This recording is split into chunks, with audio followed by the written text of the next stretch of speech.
Assalamualaikum warahmatullahi wabarakatuh. Halo kawan UGM, kita jumpa lagi dalam acara Kita Bisa, Bincang Santai UGM Kampus Jakarta. Bersama saya, Nova Indah Wijayanti, Pustakawan UGM Kampus Jakarta. Kali ini kita akan membawakan tema yang luar biasa, yaitu tentang perpustakaan UGM dulu, kini, dan masa yang akan datang.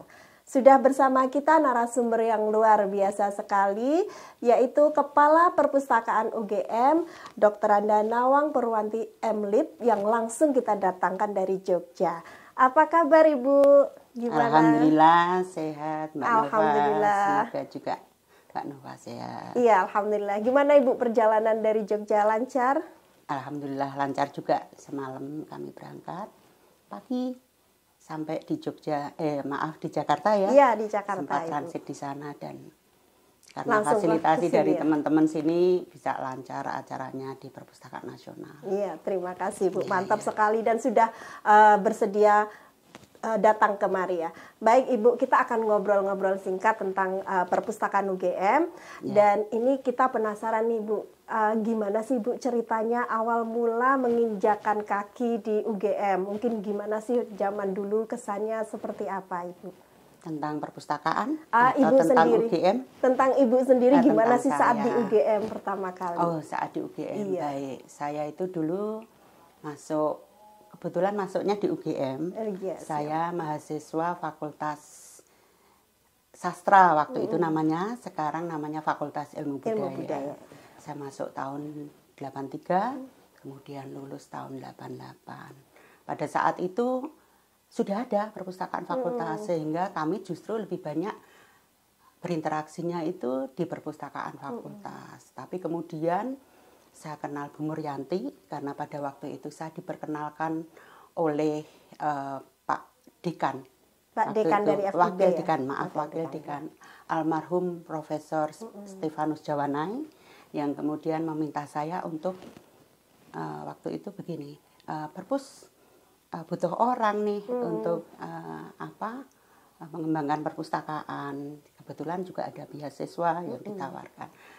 Kamu ke Bu Muryanti aja waktu itu, sebagai kepala perpustakaan. Nah, kemudian waktu itu saya ke Bu Mur, sempat juga bekerja paruh waktu atau part time ya di sana.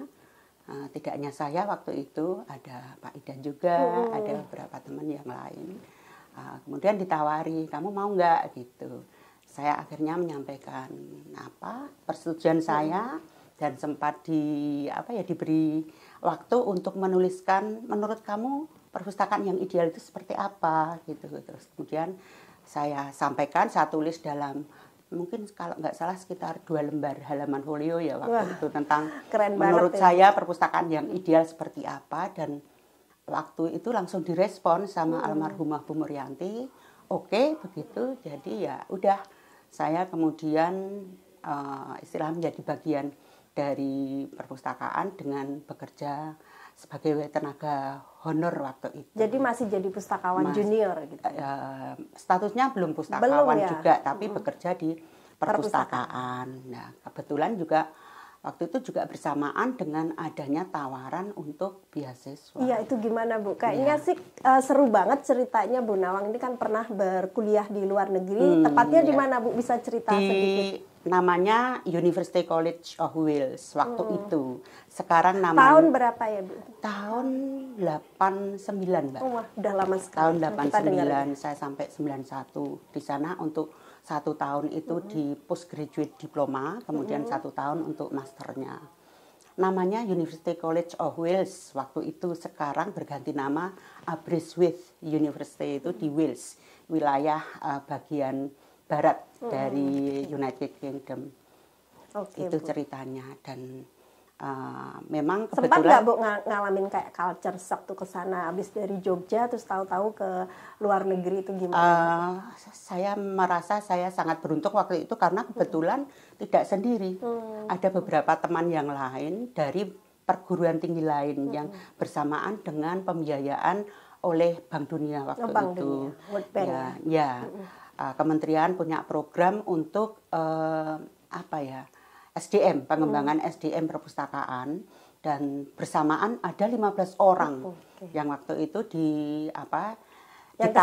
ditarget untuk belajar ke luar negeri melalui proses seleksi itu. Yang lain sudah ada calonnya. Kebetulan ada 2 yang belum dari UGM dan Unhas. Sehingga waktu itu Bu Mur menyarankan untuk saya ikut tes begitu, karena sifatnya susulan bersama dengan teman UHAS, tesnya di British Council. Saya ingat ada sekitar 50 soal waktu itu, dikerjakan dalam waktu 30 menit dan dari pihak British Council bilang, oke, kamu lulus gitu. Itu bulan Desember.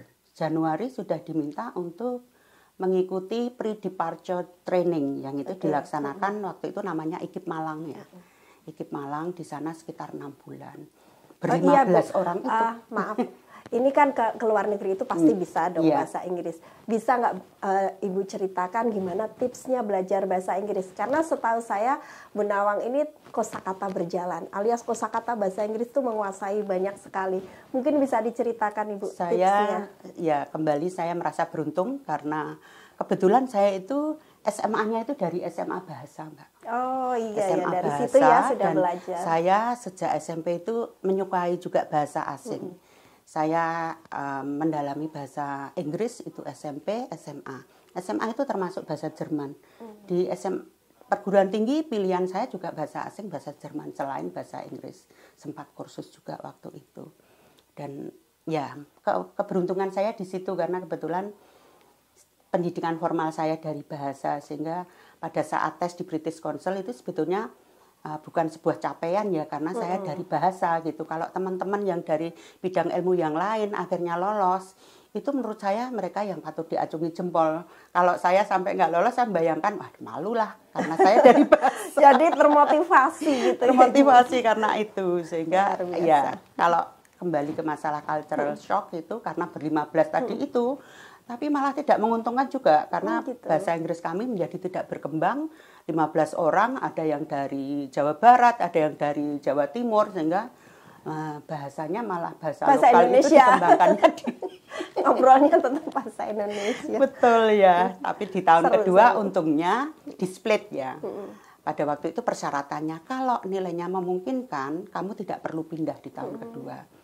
Dan itu harapan saya seperti itu, karena saya bayangkan harus pindah ke perguruan tinggi lain di area yang berbeda, entah di wilayah Skotlandia ataupun di wilayah England, itu butuh penyesuaian lagi. Doa saya mudah-mudahan nilai saya memungkinkan sehingga nggak harus pindah, dan terkabul. Saya tahun kedua tetap di Aberystwyth, meskipun ada tidak untungnya juga karena kemudian nggak banyak pengetahuan tentang area-area lain lokasi sekitar. Ya, lokasi sekitar.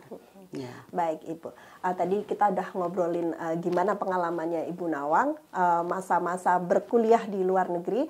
Sekarang kita pengen tahu nih Ibu, menurut Ibu tuh pemustaka yang sekarang tuh gimana? Kan pemustaka mungkin Ibu pernah ketemu yang zaman baby boomer, kemudian generasi X, Y, Z gitu. Ya. Menurut Ibu perbedaannya tuh gimana Ibu? Ya, perbedaan tentu ada ya. Saya sendiri merasakan mungkin kalau dalam saya itu konteksnya baby boomer yang pada saat belajar itu butuh suasana yang tenang, yang tidak ada suara yang berisik apapun gitu, karena bagian dari untuk bisa fokus itu adalah ketenangan. Tapi saya amati untuk generasi berikut itu malah justru mereka belajar itu dalam suasana yang bahkan mereka pun pakai sambil dengar musik gitu, dengar ya. musik gitu. Sehingga ya itulah perbedaan yang kita harus bisa terima, dan bagaimana di satu sisi pada saat kami yang generasi sebelumnya itu harus melayani mereka, itu ya harus menyesuaikan dengan kebutuhan mereka.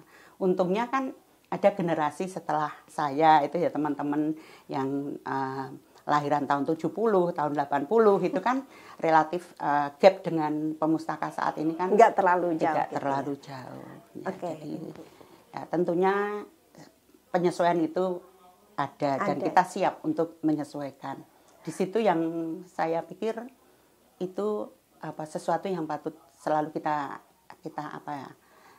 keep ya dalam benak. Kita siap untuk mempelajari hal-hal baru, siap untuk berubah, untuk sesuatu yang mungkin tujuannya sebetulnya sederhana, agar kita kalau diajak berkomunikasi itu nyambung. Nyambung ya. Satu circle kalau sekarang. Ya, betul. Kalimatnya. Oke Bu, seru banget ya obrolan kita. Kita pengen tahu juga ini pengalaman Ibu sebagai kepala perpustakaan UGM itu kan pasti di dalam mengelola itu ada baik buruk, ada negatif positif, ada ups and down gitu. Nah, itu prinsip yang Ibu pegang tuh apa dalam mengelola perpustakaan? Saya berprinsip pada pola partisipasi sebetulnya, sehingga kebetulan kan kami ada tim manajemen ya, dalam membuat sebuah keputusan itu tidak satu pihak kayak one man show gitu, tapi kemudian ada teman manajemen inilah yang kami minta untuk ikut istilahnya sebagai second opinion ya. Tapi sebelumnya kalau terkait dengan perencanaan pengembangan program dan terkait dengan kita akan berkegiatan apa gitu, teman-teman itu melibatkan juga teman-teman pustakawan. Jadi nggak sendiri tapi rame-rame gitu, karena kolaborasi. Kalau itu tidak diputuskan sepihak top down begitu, ya mestinya dari bottom up itu lebih ada dukungan, sehingga program kita itu ada support dari mereka, karena sesungguhnya kita merencanakan, tapi kemudian sebagian dari yang mengeksekusi itu juga teman-teman sendiri. Kalau mereka dilibatkan di situ, kemudian partisipasinya ada, itu komitmen untuk keberhasilan sebuah program itu kan tentu akan ada di mereka. Saya berawal dari skop yang kecil awalnya sebelum di perpustakaan pusat.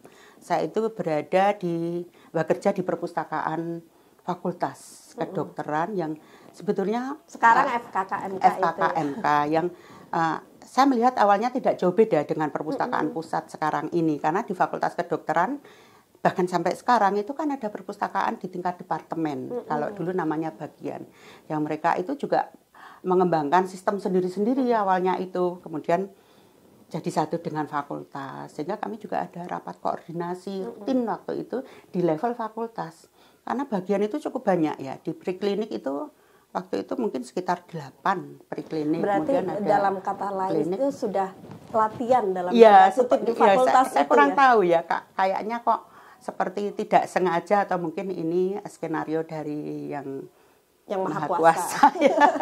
Kemudian di tataran yang lebih besar di level universitas yang kondisinya kan mirip ya, ada fakultas-fakultas yang mereka juga sudah mengembangkan sendiri perpustakaannya gitu, dengan sistem yang juga tingkat perkembangannya juga berbeda-beda, ada yang masih di tataran yang sangat awal, tapi ada yang sudah mereka bahkan melebihi dari perkembangan di perpustakaan pusat. Alhamdulillah tahun 2013 itu kita sudah memulai dengan integrasinya ya, kemudian integrasi sistem ya, sistem karena awalnya kan tahun 2000-an itu kan masih stand alone ya sistemnya, SIPUS stand alone. Nah, kemudian web based itu kemudian bisa termasuk sempat ada pilot project untuk pinjam antar perpustakaan itu tadi yang ada dari farmasi, layan silang itu ya. Pinjam antar perpustakaan itu tahun 2013. Pada saat kami memperoleh SK untuk ngesui perpustakaan pusat itu tahun 2013 awal, kalau nggak salah awal Maret ya. Sekitar itu. Baik Ibu, kemudian menjawab tadi berbagai tantangan baik dari perubahan teknologi maupun kebutuhan pemustaka, layanan unggulan apa yang dimiliki perpustakaan UGM? Saat ini itu ada namanya layanan IAC ya. IAC ya. Kepanjangannya Individual Academic Consultation ya. Itu salah satu layanan yang diinisiasi oleh rekan kami, Mbak Safira. Kebetulan dia itu lulusan S2-nya dari Australia, termasuk S3-nya, hanya beda perguruan tinggi. Kemudian punya ide, sebetulnya sebelum pandemi malahan itu sudah ada, pada saat terjadi pandemi itu dirasa sangat relevan untuk dilaksanakan. Karena di situ, di dalam layanan itu memungkinkan mahasiswa untuk melakukan konsultasi. Apabila mereka ada kesulitan. Ibu, misalnya mahasiswa ingin memanfaatkan IAC ini. Kebetulan kan di dalam laman As a Librarian di websitenya Perpus itu kan ada pilihan untuk IAC itu ada formnya, kemudian di situ ada pilihan juga apa yang ingin dikonsultasikan, kemudian kapan, apakah akan ketemuan secara luring ataukah kemudian via Zoom. Jadi gitu. Fleksibel ya, fleksibel ya, bisa pilihan ya. Secara sekarang ini daring. lebih dimungkinkan karena sudah nggak ada pembatasan ya untuk datang ke kampus. Tapi dulu mungkin lebih banyak ke arah virtual konsultasinya. Itu sekarang ini lebih banyak ke layanan yang sifatnya luring. Baik Ibu, dan tadi kita udah ngobrolin layanan, kemudian ngobrolin institusinya, gimana manajerialnya. Nah sekarang ngobrolin SDM-nya nih, pustakawannya. Menurut Ibu potensi-potensi apa sih yang dimiliki oleh pustakawan UGM dan masih bisa nggak ini dikembangin, ditingkatkan lagi? Saya kira masih bisa ya, karena kebetulan ruang belajar itu kan unlimited, saya melihatnya tak terbatas. Hanya kemudian kita memang semestinya mensupport sesuai dengan peminatan agar hasilnya optimal. Saya lihat saat ini perpustakaan UGM itu kan sudah cukup banyak ya yang ada di posisi madya, kemudian muda juga. Ya. Komposisi yang ahli itu lebih banyak daripada yang terampil. Dan ini sebetulnya relevan juga mengingat untuk prodi kan juga dikembangkan ke arah postgraduate sebetulnya. Sehingga mestinya teman-teman pustakawan yang akan mendampingi para mahasiswa pasca sarjana di dalam studi, dalam riset, dan dalam melakukan publikasi itu kan bisa ada partner. Saya melihatnya sebagai partner ya di dalam mereka melakukan kegiatan tridharma itu. Teman-teman pustakawan ini sebetulnya kan juga bisa sesuai peminatannya itu dia fokus ke mana kompetensi gitu ya? yang mana, dan ini kan sudah sesuai juga dengan standar di level nasional bahkan di internasional terkait dengan kompetensi pustakawan itu kan sekarang ini ragamnya banyak banget. Ada yang promosi, ada yang di pengolahan, ada yang di perawatan bahan pustaka, ada yang terkait dengan koleksi-koleksi digital, pengelolaan database, dan itu yang saya kira teman-teman pustakaan ini bisa diarahkan ke sana sesuai dengan kompetensinya, sehingga harapannya di dalam memberikan layanan kepada mahasiswa itu akan bisa lebih bagus juga kualitasnya kalau sesuai sudah dengan yang ini ya, sesuai yang dengan disenangi. minat dan kompetensinya. Saya kira betul, itu yang karena kalau tanpa ada passion di situ, saya kira hasilnya juga tidak bisa optimal ya. Iya Bu. Ya Bu, ini pertanyaan terakhir ini. Harapan apa ataupun pesan-pesan yang ingin disampaikan Ibu kepada para pustakawan ini agar mereka lebih bisa meningkatkan kompetensi? Seperti tadi kan harus sesuai dengan yang diminati, tapi misalnya mereka dalam kondisi yang tidak ideal, itu gimana Ibu pesan-pesan untuk pustakawan? Saya sebetulnya lebih berharap teman-teman itu cukup ekspresif ya sekarang ini. Ekspresif itu dalam arti punya keinginan seperti apa, itu kan bisa disampaikan kepada kami karena tugas kami sebetulnya sebagai manajemen itu melayani. Jadi utamanya Ibu lebih membuka kepada ruang komunikasi. Iya, ya, kalau saya lebih suka seperti itu, agar jangan sampai kemudian kebijakan yang kita rumuskan itu sebetulnya tidak sesuai dengan keinginan mereka, termasuk dalam hal penempatan dan karena konsep tadi itu orang akan memperoleh hasil kerja yang optimal kalau dia itu melakukan sesuatu sesuai dengan passionnya. Ya, baik, itu menurut saya. Luar biasa.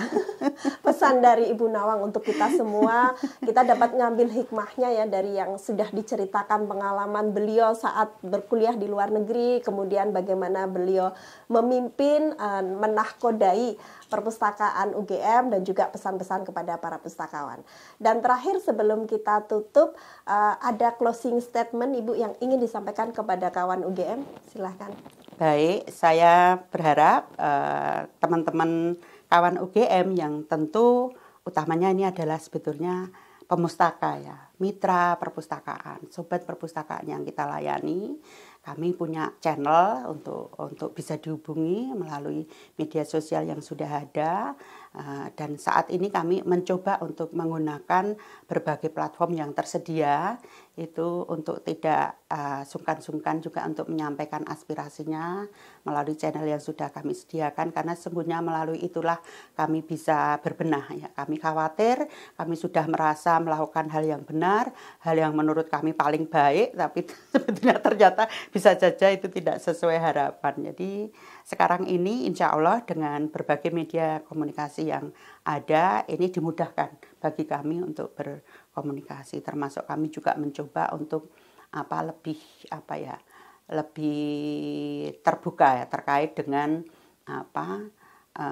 program-program yang kami lakukan itu kan selalu diposting. Bahkan termasuk kalau misalnya ada kegiatan-kegiatan yang dilakukan, kita coba teman-teman itu untuk mengkomunikasikan kepada adik-adik mahasiswa, kepada para pemustaka. Program yang dilakukan saat ini meskipun sudah jalan, termasuk misalnya informasi terkait dengan sumber-sumber kepustakaan yang diposting setiap hari Senin, kemudian Rabu Seru ya terkait dengan tebak-tebakan gitu, itu bisa semakin menimbulkan engagement ya para pemustaka, adik-adik mahasiswa maupun masyarakat umum pengguna jasa layanan perpustakaan untuk selalu berkomunikasi dan berinteraksi dengan kami. Saya kira itu Mbak Nova. Iya baik, terima kasih Ibu. Kata kuncinya adalah komunikasi dan interaksi. Demikian obrolan singkat kami dalam acara Kita Bisa, Bincang Santai UGM Kampus Jakarta. Saya Nova Indah Wijayanti dan sampai jumpa untuk kawan UGM. Jangan lupa follow Instagram dan channel YouTube kami UGM Kampus Jakarta. Sampai jumpa. Sampai jumpa.